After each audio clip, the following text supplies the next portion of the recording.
Hello friends, எல்லாருக்கும் வணக்கம். So நீங்கள் எல்லாருமே கண்டிப்பாக வந்து ஆர்ஆர்பி பிஓ, ஆர்ஆர்பி கிளர்க் இதெல்லாம் வந்து கண்டிப்பாக படிச்சுட்டு இருப்பீங்க. இந்த வீடியோவில் நம்ம வந்து பார்த்தோம் அப்படின்னா இந்த ஃபைனல் ஃபியூ டேஸ் ஸ்ட்ராட்டஜி. இன்னும் வந்து எக்ஸாமுக்கு வந்து ஒரு 40லேருந்து ஒரு 50 நாளுக்குள்ள ஏதோ ஒரு நாள் இருக்குன்னு நினைக்கிறேன். ஸோ அது உங்களுடைய எக்ஸாம் ஸ்லாட்ஸை பொறுத்து வந்து மாறும். ஓகேவா? ஸோ நான் அப்ராக்சிமேட்டாக சொல்கிறேன், எக்ஸாக்டாக தெரியல. பட் எனிவே நம்ம கையில் கரெக்டாக இருக்கக்கூடியது இந்த ஜூனில் இருக்கக்கூடிய கொஞ்சம் நாட்களும் ஜூலை ஃபுல் மந்த்தும் தான் எனக்கு தெரிஞ்ச வரைக்கும் நம்ம கையில் இருக்குது. ஜூலையோட ஃபைனல் வீக்கில் எனக்கு தெரிஞ்சது பேங்க் எக்ஸாம்ஸ், இந்த ஆர்ஆர்பி பிஓ, ஆர்ஆர்பி கிளர்க்கோ அதோட ப்ரிலிம்ஸ் எக்ஸாம்ஸ் வந்து எனக்கு தெரிஞ்சது கிடையாது. ஸோ நோட்டிஃபிகேஷனில் பார்த்த வரைக்கும் நான் சொல்கிறேன். ஸோ ஜூலை ஃபுல் மந்த் எனக்கு தெரிஞ்சதுக்கு இருக்குது, ஜூனில் கொஞ்சம் நாட்கள் இருக்குது. ஸோ இந்த நாட்களில் நம்ம என்ன வந்து பண்ணணும் அப்படிங்கிறதான் இந்த ஒரு வீடியோ. ஸோ இதில் என்ன ஒரு இன்னைக்கு நம்மளை ரொம்ப ஆச்சரியப்படுத்துகிற ஒரு விஷயம் என்னன்னா, நிறைய பிகினர்ஸ் வந்து நம்ம சேனலை இப்போ வந்து பார்க்க ஆரம்பிச்சிருக்காங்க. ஓகேவா? ஸோ அவங்களுக்கான வீடியோஸ் வந்து அடுத்த 6 மாதம் வந்து அடுத்த ரொம்ப கொஞ்சம் வீக்ஸில் வந்துக்கிட்டே இருக்கும். ஸோ அதுக்காக தான் நான் மெயினாக சொல்கிறேன். பட் எனிவே இந்த வீடியோஸ் நம்ம வந்து பார்த்தோம் அப்படின்னா, இந்த வீடியோவில் ஸ்டூடெண்ட்ஸ் வந்து பார்த்தோம் அப்படின்னா ஒரு 2-3 கேட்டகரியாக நம்ம வந்து பிரிச்சிருவோம். இப்போ தான் வந்தவங்க, அதுக்கப்புறம் வந்து ரெகுலராக ப்ரிப்பேர் பண்ணிட்டு இருக்கவங்க, நிறையா வந்து மெயின்ஸ் எக்ஸாம் அந்த மாதிரி எழுதுறவங்கன்னு பிரிச்சுக்குவோம். இப்போ தான் நீங்கள் வரீங்க அப்படின்னா, இப்போ இந்த ஃபைனல் ஃபியூ டேஸில் நீங்கள் என்ன பண்ண போறீங்க அப்படின்னா, ஆல்ரெடி நீங்கள் என்ன ஸ்டேஜில் இருக்கீங்க அப்படிங்கிறத பொறுத்து வந்து இருக்குது. இப்போ நான் வந்து ஏற்கனவே வந்து பேசிக்ஸ் நல்லா நான் வந்து படிச்சிருக்கேன். இவ்வளவு நாளாக நான் வந்து என்ன பண்ணிட்டேன் அப்படின்னா, பேசிக்ஸ் வந்து நான் வந்து பில்டு பண்ணிட்டேன். எனக்கு வந்து ஒரு ஃபவுண்டேஷன் இருக்குது. அது எப்படி அப்படின்னா, இப்போ ப்ராஃபிட் அண்ட் லாஸ் அப்படின்னு எனக்கு வந்து கான்செப்ட் ஃபுல்லாக தெரியும். அது இருக்கக்கூடிய ஒரு ப்ரிலிம்ஸ் லெவல் சம்ஸ் ஒரு 2-3 லைன் இருக்கும். ஒரு கொஷனில் 2-3 லைன் இருக்கும். அந்த மாதிரி சம்ஸ் என்னால் வந்து என்ன பண்ண முடியும் அப்படின்னா சால்வ் பண்ண முடியும். இப்போ என்ன எடுத்துக்கிட்டிங்கன்னா, ஏஜஸ்ஸு, ஆவரேஜஸ்ஸு இந்த மாதிரியான டாபிக்ஸில் எப்படி சம் கொடுத்தாலும் என்னால் போட முடியும் அப்படிங்கிற எனக்கு கான்ஃபிடன்ஸ் இருக்குது. அப்படின்னு உங்களுக்கு வந்து இருக்குது அப்படின்னா ஓகே. இப்போ வந்து அதே மாதிரி டிஐ என்னால் ஓரளவுக்கு வந்து போட முடியும். நல்லா எனக்கு வந்து கான்ஃபிடன்ஸ் இருக்குது. பேசிக்ஸ் நல்லா பில்டு பண்ணியிருக்கேன். இன்னும் உங்களுக்கு கரெக்டாக சொல்லணும்னா, இப்போ ஒரு ஆவரேஜ் எடுத்துக்கிட்டோம். ஆவரேஜில் வந்து ஸோ ஆவரேஜ் எதுக்குன்னு எடுத்த உடனே ஆவரேஜாக நம்ம போனால் நம்ம வந்து டாப்பில் போகணுங்க. அப்புறம் ஏஜஸ் எடுத்துப்போம். ஏஜஸ் எதுக்குன்னு எடுத்துன்னு வச்சுக்கோங்களேன். ஏஜஸ் வந்து எனக்கு ரொம்ப பிடிச்சங்கிறத விட ரொம்ப ஈஸியான டாபிக். எனக்கு ஃபஸ்ட்டு ஒர்க் அவுட் ஆன ஒரே டாபிக், முதல் டாபிக் அது. ஸோ ஏஜஸ் எடுத்துக்கிட்டிங்கன்னா அதில் கான்செப்ட் ஓகேவா. அதுக்கப்புறம் வந்து அதில் வந்து ஒரு 100 சம் நம்ம வந்து ப்ராக்டிஸ் பண்ணியிருக்கோம், ஒரு 150 சம் ப்ராக்டிஸ் பண்ணியிருக்கோம். இது சும்மா நான் ரஃபாக வந்து சொல்கிறேன். ரஃபாக உங்களுக்கு ஒரு ஐடியாக்காக சொல்கிறேன். 100 பேசிக் லெவல் ஏஜஸ் சம் போட்டிங்க அப்படின்னா நீங்கள் ப்ரிலிம்ஸில் எப்படி கேட்டாலும் போகிற அளவுக்கு தான் இருக்கும். இப்போ நான் படித்தது வந்து ஆர்எஸ் அகர்வாலில் படித்தேன். ஸோ ஆர்எஸ் அகர்வால் எல்லாமே மேக்ஸிமம் பேசிக்ஸ் தான் கவர் பண்ணுற மாதிரி இருக்கும். அதை நம்ம இன்ஜினியரிங் பிளேஸ்மெண்ட்லேருந்தே படித்தோம், அப்படியே படிச்சிட்டோம். நீங்கள் அந்த மாதிரி வந்து ஒரு 100-150 சம் ப்ராக்டிஸ் பண்ணியிருக்கீங்க. 100-150 நான் அப்ராக்சிமேட்டாக சொன்னேன், அதை நான் சொல்லிடுறேன். அதுக்காக என்னென்னு நான் செய்யலை. ஓரளவுக்கு நீங்கள் ப்ராக்டிஸ் பண்ணியிருக்கீங்க அப்படின்னா ஓகே, நீங்கள் வந்து பேசிக்ஸ் வந்து படிச்சிட்டீங்க. இப்போ நீங்கள் என்ன பண்ணணும் அப்படின்னா, எடுத்த உடனே இப்போவே மார்க் டெஸ்ட் வந்து போட ஆரம்பிச்சிடணும். ஓகேவா? டெய்லி 1 முடிஞ்சா போடுங்க. ஓகேவா? இப்போ நிறைய பேர் என்ன பண்ணுவாங்கன்னா, இப்போ தான் படிக்க ஆரம்பிச்சிருப்பாங்க, இப்போ தான் ஓரளவுக்கு வந்து ஃபார்ம் ஆகிட்டு இருப்பாங்க. அதாவது எல்லாமே படித்து முடிச்சு ஃபெயில் ஆகிறவங்கள வந்து நம்ம தேத்திடலாம். ஓகேவா?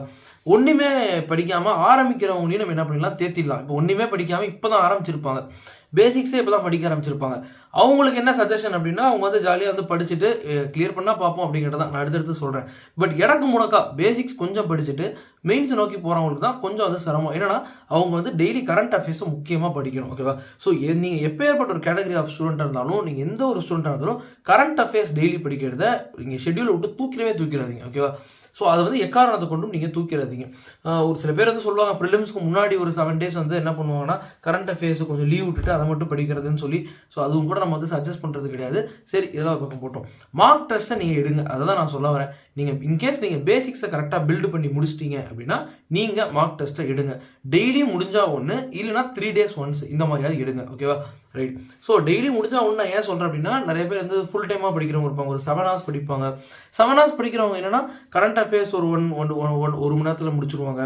மற்றதெல்லாம் ஒரு 2-3 hours முடிச்சிருவாங்க. ஸோ ஒரு 2 மணி நேரம் எப்படி இருந்தாலும் சும்மா தான் இருக்கும். ப்ரிலிம்ஸ் மார்க் டெஸ்ட் எடுக்கிறது, டெய்லி எடுக்கிறது அவங்க ஒன்றும் பெரிய பிரச்சனை கிடையாது.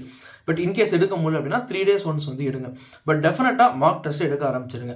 சரி, அதை தவிர்த்து நம்ம என்ன பண்ணணும்னா, மார்க் டெஸ்ட் எடுக்கிறது மட்டும் முக்கியம் கிடையாது. மார்க் டெஸ்ட் என்ன பண்ணால் நம்ம வந்து கண்டிப்பாக அனலைஸ் அப்படிங்கிறத பண்ணணும். ஸோ அது எப்படிங்கிறத நான் அடுத்தடுத்த வீடியோஸில் சொல்கிறேன். மார்க் டெஸ்ட்டில் பெஸ்ட்டு மார்க் டெஸ்ட் என்ன இருக்குது, அதெல்லாம் நம்ம வந்து அடுத்த வீடியோஸில் பார்ப்போம். இப்போதைக்கு மார்க் டெஸ்ட் எடுக்கணும் எப்படி ஞாபகம் வச்சுக்கோங்க. நான் எடுத்த மார்க் டெஸ்ட் வந்து ஆலிவ் போர்டு, பேங்கர்ஸ் ஆடாவில் இருக்கக்கூடிய மார்க் டெஸ்ட் கூட நான் வந்து எடுக்க கிடையாது. ஒரு தடவை நம்ம எடுத்தாலும் அவங்க அந்த மெட்டீரியல் கொடுத்தாங்க, அதனால் நான் எடுத்தேன். மற்றபடி அதை விட்டுருங்க. எடுக்கணுமே சும்மா செக் பண்ணுவோமே எடுத்தேன். பட் நான் full and full olive board தான் பண்ணேன். இப்போ நான் கூட ரெஃபர் பண்ண வரைக்கும் ஸ்டூடெண்ட்ஸ் வந்து ஆலிவ் போர்டை டெக்ஸ்ட் புக்கை பெஸ்ட்டுன்னு சொல்கிறாங்க.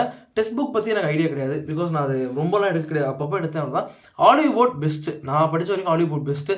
டிஃபிகல்ட்டி லெவல் எல்லாமே கரெக்டாக கொடுத்துருவாங்க. Olive Board best. இதை நான் சொல்லிடுறேன். இதை தவிர்த்து என்னமோ மார்க் ட்ரில் ஏதோ சொல்லிட்டு இருக்காங்க. நான் அதெல்லாம் எடுத்தது கிடையாது. ஸோ அதை பற்றி எனக்கு ஐடியா கிடையாது. But Olive Board best. ஏன்னா அது தனியாக ஒரு வீடியோ போட்டு நீங்கள் பார்க்குறது நான் இப்போ சொல்லிடுறேன். Olive Board best. சரி, இது ஒரு பக்கம் போட்டோம். இன்கேஸ் நீங்கள் இது வந்து நான் என்ன சொல்கிறேன்னா பேசிக்ஸ் பில்டு பண்ண உங்களுக்கு இது ஓகேவா.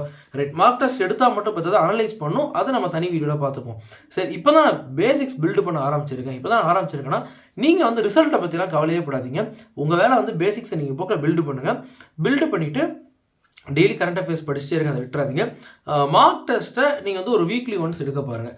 வீக்லி ஒன்ஸில் ஓரளவுக்கு ஒரு நல்ல ஸ்கோர் கிடைக்குது, ஓரளவுக்கு ரொம்ப போராக இல்லாமல் ஓரளவுக்கு டீசெண்டான மார்க் எடுக்கிறீங்க அப்படின்னா மார்க் டெஸ்ட்டை கொஞ்சம் அதிகப்படுத்தி அந்த மாதிரி பாருங்கள். பட் என்ன ஒன்றா, முதல் மார்க் டெஸ்ட்டுக்கும் ரெண்டாவது மார்க் டெஸ்ட்டுக்கும் ஒரு 2-3 மார்க் தான் டிஃப்ரென்ஸ் வருது, இன்க்ரீஸ் எனக்கு கிடைக்குது.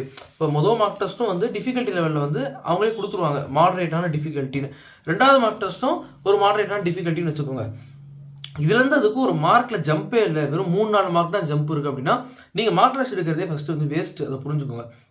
அப்போ என்ன பண்ணும், முதல் மார்க் டெஸ்ட் எடுத்துக்கிறீங்க, ரெண்டாவது மார்க் டெஸ்ட் எடுக்கிறீங்க, இம்ப்ரூவ்மெண்ட் இல்லை அப்படின்னா இன்னும் கொஞ்சம் நீங்கள் நல்லா பேசிக்ஸை பில்டு பண்ணி இன்னும் கொஞ்சம் நிறையா சம்ஸ் வந்து நிறையா ஒர்க் அவுட் பண்ணிவிட்டு மார்க் டெஸ்ட்டை ஃபஸ்ட்டு அனலைஸ் பண்ணுங்கள். எந்த டாப்பிக்கில் நம்ம பெஸ்ட்டாக இருக்கும். சில பேர் என்னென்னா ப்ராஃபிட் அண்ட் லாஸ் வந்து ஒதுக்கியே வச்சிருப்பாங்க. பட் ப்ராஃபிட் அண்ட் லாஸ்ல வந்து ஆப்டிடியூட் வந்து கேட்பாங்க. சமயத்தில் 1-2 கூட வந்துடும். அந்த ரெண்டுமே நமக்கு வந்து மார்க் கிடைக்காம போயிடும். சமயத்தில் வந்து நம்பர் சீரியஸ் வந்து என்ன பண்ணியிருப்போம், நம்ம ஒழுங்காக ப்ராக்டிஸ் பண்ணாமல் விட்டுருப்போம். அது ஈஸி அப்படின்னு நினச்சிட்டு தூக்கி போட்டிருப்போம். அது வந்து செட்டாக 5-5 வந்துட்டு இருக்கும். 5-5 நமக்கு 0 ஆகிட்டு மார்க்கே கிடைக்காம போயிருக்கும். இல்லை தப்பாக வந்து வேற மாதிரி நெகட்டிவ் மார்க்கே இந்த மாதிரி வந்து போயிட்டு இருக்கும். அப்போ நம்ம வந்து இதை வந்து ஃபர்ஸ்ட் என்ன பண்ணணும் அப்படின்னா அனலைஸ் பண்ணணும். ஸோ அனலைஸ் பண்ணிங்கனாலே நீங்கள் இம்ப்ரூவ் பண்ணிடலாம். ஸோ இம்ப்ரூவ்மெண்ட் காட்டுங்க, ஒரு 10 மார்க்கு அது மாதிரி கொஞ்சம் இம்ப்ரூவ்மெண்ட் காட்டுங்க. அதில் நீங்கள் ஃபோக்கஸ் பண்ணுங்கள். சரி, இப்போ நீங்கள் பேசிக்ஸே இப்போ தான் நீங்கள் ஆரம்பிக்கிறீங்கன்னா ஜாலியாக பண்ணுங்கள். அதுக்கப்புறம் நீங்கள் வந்து ரிசல்ட்டை பற்றி கவலைப்படாமல் நீங்கள் வந்து பண்ணுங்கள். ஸோ ஒட்டுமொத்தமாகவே யாரும் ரிசல்ட் பற்றி கவலைப்படக்கூடாது. எஸ்பெஷலி பேசிக்ஸில் இருக்கவங்க வந்து சும்மா இப்போ தான் ஆரம்பிச்சிருக்காங்க அப்படின்னா பேசிக்ஸ் பில்டு பண்ணுறதுல ஃபோக்கஸ் பண்ணி அப்பப்போ மார்க் டெஸ்ட் போய்ட்டு இப்படி பண்ணுங்கள். சரி, நிறையா பேர் என்ன பண்ணுவாங்கன்னா போன வருஷமே ஆரம்பிச்சிருப்பாங்க. இது நிறைய கேட்டகரி ஆஃப் பீப்புள் இருப்பாங்க, நிறைய கேட்டகரிஸ் ஆஃப் பீப்புள் இருப்பாங்க. போன வருஷம் தான் ஆரம்பிச்சிருப்பாங்க, இந்த மாதிரி வந்து பண்ணியிருப்பாங்க இல்லையா. ஸோ நீங்களாம் என்ன பண்ணுறீங்க அப்படின்னா ரிப்பீட்டர்ஸ் நான் சொல்கிறது திரும்ப வந்து படித்து ஃபெயில் ஆகிட்டு இந்த மாதிரி பண்ணுறவங்க. ஸோ நீங்களாம் என்ன பண்ணுறீங்க அப்படின்னா உங்களுக்கு வந்து தெரியும் நிறைய பேர் என்ன பண்ணியிருப்பாங்கன்னா ப்ரிலிம்ஸை கிளியர் பண்ணிவிட்டு மெயின்ஸில் ஒவ்வொரு வருஷமும் அவங்க என்ன பண்ணியிருக்கோம் அப்படின்னா ஃபெயில் ஆகிருப்பாங்க. ஸோ உங்களுக்கெல்லாம் நம்ம கொடுக்குற சஜஷன் என்ன, நீங்கள் எனிவே பல வருஷமாக ப்ரிலிம்ஸ் கிளியர் பண்ணியிருப்பீங்க, இந்த வருஷமும் கிளியர் பண்ணிடலாம், அது வேற. பட் எனிவே திரும்பி மார்க் டெஸ்ட் ஒரு தடவை ப்ரிலிம்ஸ் மார்க் டெஸ்ட்டை போட்டு பார்த்துக்கோங்க. என்னன்னா நம்ம யானைக்கும் அடிசருக்கும் மாதிரி எல்லா வருஷமும் ப்ரிலிம்ஸ் வந்து கிளியர் பண்ணிட்டு மெயின்ஸில் ஃபெயில் ஆகலாம். பட் இந்த வருஷம் ப்ரிலிம்ஸ்லேயே போயிடுச்சுன்னா என்ன பண்ணுவீங்க, அதுதான் நம்ம வந்து கவனிக்கணும். இப்போ வந்து நம்ம வந்து ஒரு கிரிக்கெட் பிளேயர் வந்து எல்லா மேட்ச்லேயும் 60 ரன் அடித்து செஞ்சுரி அடிக்காமல் இருப்பார். இது ஒரு சில மேட்ச்சில் டக் அவுட் ஆகிற மாதிரி திடீர்னு இந்த மாதிரி ப்ரிலிம்ஸில் ஃபினாலாக இருக்கு. அதனால் ப்ரிலிம்ஸ் மார்க் டெஸ்ட் வந்து அண்டர் எஸ்டிமேட் பண்ணாமல் அதை நீங்கள் வந்து என்ன பண்ணுங்கள் போட்டு பாருங்கள். மறக்காமல் ப்ரிலிம்ஸ் மார்க் டெஸ்ட் என்ன பண்ணிங்கன்னா போட்டு பார்த்துருங்க. ஓகே, நீங்கள் எவ்வளோ மெயின்ஸ் இப்போ நீங்கள் போயிருந்தாலும் ப்ரிலிம்ஸ் மார்க் டெஸ்ட் போட்டு பார்க்காம போகாதீங்க. சரி, நிறையா பேர் என்ன பண்ணுவாங்கன்னா ஒரு 10 தடவை ப்ரிலிம்ஸே கிளியர் பண்ணாமலே இருப்பாங்க. பட் நல்லா படிச்சிருப்பாங்க. இதுதான் கடைசி கேட்டகரி, நல்லா படிச்சிருப்பாங்க. ப்ரிலிம்ஸ் எல்லா ப்ரிலிம்ஸும் கிளியர் பண்ணிவிட்டு மெயின்ஸ் ஃபெயில் ஆகிறவங்களே நம்ம ப்ரிலிம்ஸ் மார்க் டெஸ்ட் போடாமல் போகாதீங்க அப்படின்னு சொல்கிறோம். அப்போ இத்தனை வருஷமாக ப்ரிலிம்ஸ் மட்டும் கிளியர் பண்ணாமலே இருப்பாங்க, நல்லா படிச்சிருப்பாங்க. இவங்க தான் கடைசி கேட்டகரி. இவங்க என்ன அப்படின்னா உங்களுக்கு வந்து எல்லாமே நமக்கு வந்து எல்லாமே வந்து தெரியும். பட் வந்து என்ன ஒரு விஷயம்னா ஏதோ ஒரு எக்ஸாம் எழுதுறதுல ஏதோ ஒன்று தப்பு பண்ணியிருப்போம். என்ன அப்படின்னா இப்போ சிம்பிளிஃபிகேஷன் அப்ராக்சிமேஷனை கொஷின் பேப்பரை லாஸ்ட்டில் வச்சுருப்பாங்க. நம்ம அதை வந்து கடைசியாக போடுறோம்னு சொல்லிட்டு அதை 10 மார்க் அப்படியே நம்ம விட்டுருவோம், டைம் இருக்காமல் விட்டுருவோம். அப்போ நம்ம என்ன பண்ணணும் அப்படின்னா எடுத்த உடனே சிம்பிளிஃபிகேஷன் அப்ராக்சிமேஷனை தேடி நம்ம வந்து போடணும். எடுத்தோடனே டிஐ தேடி போடணும். இந்த மாதிரி சின்ன ஸ்ட்ராட்டஜி வந்து முக்கியம். உங்களுக்கும் நம்ம சொல்கிறது என்ன அப்படின்னா மார்க் டெஸ்ட் தான். இப்போ முதல் மார்க் டெஸ்ட் எடுத்துருங்க, ஒரு பர்டிகுலர் மார்க் வருது, டிஃபிகல்ட்டி லெவலில் ஒரு 70 மார்க் வருதுன்னா அடுத்த மார்க் டெஸ்ட்டில் ஒரு எக்ஸாம்பிளுக்கு சொல்கிறேன், அடுத்த மார்க் டெஸ்ட்டில் இது எப்படி வந்து ஒரு 15 மார்க் இம்ப்ரூவ் பண்ணுறது, 20 மார்க் இம்ப்ரூவ் பண்ணுறது. அப்போ அவங்களே அது என்னென்ன கொஷின் தப்பு அப்படிங்கிறத போடுவாங்க. ஒரு சில மார்க் டெஸ்ட்டில் அவங்களே வீக் ஏரியாஸ்லாம் கூட எனக்கு தெரிஞ்சு வந்து கொடுப்பாங்க. பட் ஹாலிவுட்டில் கொடுப்பாங்க ஞாபகம் இல்லை, நான் சொல்கிறேன். அப்போ எந்த இடத்துல நீங்கள் லேக் ஆகிறீங்க அப்படிங்கிறத நீங்கள் பார்த்து அந்த ஏரியாஸ் லேக் ஆகிறதுல நீங்கள் எக்ஸ்ட்ரா ஒர்க் அவுட் பண்ணி வீக் ஏரியாஸில் எக்ஸ்ட்ரா ஒர்க் அவுட் பண்ணி மார்க் டெஸ்ட் மூலமாக எப்படி இம்ப்ரூவ் பண்ணுறதுங்கிறத நீங்கள் பார்க்கணும். ஸோ மார்க் டெஸ்ட் தான் எல்லாத்துக்குமே இது பேசிக்கு, அதை நீங்கள் மறந்துடாதீங்க. ஓகேவா, ரைட். இப்போ நான் இது வரைக்கும் போதும் நான் வந்து நினைக்கிறேன். ஸோ அடுத்தடுத்த வீடியோஸில் நம்ம வந்து இன்னும் கொஞ்சம் டீப்பாக வந்து பார்ப்போம். பட் எனிவே நம்ம வந்து சொல்கிறது என்னன்னா ஸ்ட்ரெஸ் ஆகிக்காதீங்க லாஸ்ட் 40 days 50 days அப்படிங்கிறதுனால. பிகாஸ் இவ்வளோ நாள் எவ்வளோ படிச்சிருக்கோமோ அதுதான் இங்கே வந்து வரப்போகுது. பார்ப்போம். நம்ம வந்து ஸ்லோவாக ஸ்டடியாக நீங்கள் வந்து ப்ரிப்பேர் பண்ணுங்கள், நீங்கள் கண்டிப்பாக வந்து கிளியர் பண்ணிடலாம். ஓகே, ஸோ நமக்கு டெலிகிராம் குரூப் இருக்குது, அதை லிங்க் கீழே வந்து கொடுக்குறேன். ஸோ அதில் வந்து நீங்கள் வந்து ஜாயின் பண்ணிக்கோங்க. உங்களுக்கு டவுட்ஸ் இருந்துச்சுன்னா கீழே கமெண்ட் செக்ஷனில் கொடுங்க, அடுத்த வீடியோஸில் பார்ப்போம். வேறு ஏதாவது கொஷின்ஸ் இருந்துச்சுன்னா கீழே கமெண்ட் செக்ஷனில் பார்ப்போம். ஸோ அடுத்த வீடியோஸில் பார்ப்போம். பை.